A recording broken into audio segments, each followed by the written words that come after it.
Hello everyone, আবার চলে এসেছি তোমাদের সাথে একটা মিনি ব্লগ শেয়ার করতে। এই ব্লগটা হচ্ছে আমার বন্ধুর বাড়ি শীতলা পুজো ছিল, নেমন্তন্ন করেছিল, সেই উপলক্ষে গিয়েছিলাম। এই যে চলে এসেছি আমরা বন্ধুর বাড়ি, আর উনি এখনও রেডি হয়ে উঠতে পারেননি। এখনও রেডি হয়নি, এখনও চুল বাজছে। সকাল থেকে নাকি 4টে জামা চেঞ্জ করেছে ইনি।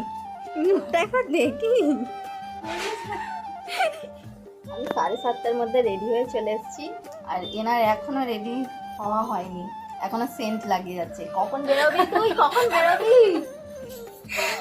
লেট করে দিয়েছে, আমি বাড়ি যাবো, তা তুই লেট করে দিচ্ছে। দেখো চলো মেলাতে ঘুরাই, তোমাদেরকেও ঘোরাবো, একটুখানি ভিডিওটা দেখতে থাকো। তারপর চলে গেলাম মা শীতলাকে দর্শন করে, প্রণাম করে, আশীর্বাদ নিয়ে আমরা মেলা ঘুরতে। মেলা সেরকম খুব একটা বসেনি, ওই টুকিটাকি যেটুকু বসার সেরকম বসেছে।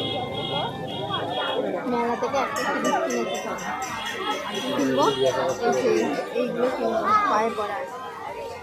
এই বন্ধুর সাথে আমার অনেক দিন পরপরই দেখা হয়, কারণ ও কাজের জন্য থাকে বর্ধমানে, আর যখন দেখা হয় মানে আমরা দুজনকে ছাড়তে চাই না, এরম একটা ব্যাপার। নিয়ে আমাকে প্রসাদের থালাটাই ধরিয়ে দিয়েছে, বলছে নেই কোনটা খাবি খা। হ্যাঁ তো ক্যাজুয়াল দেখ,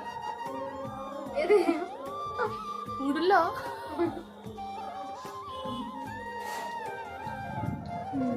আমাদেরকে নেমন্তন্ন করেছে মানে ওকে খাওয়াতে হবে, লুচি, আলুর দম, আমাকে আর ভাইকে খেতে দিয়েছে।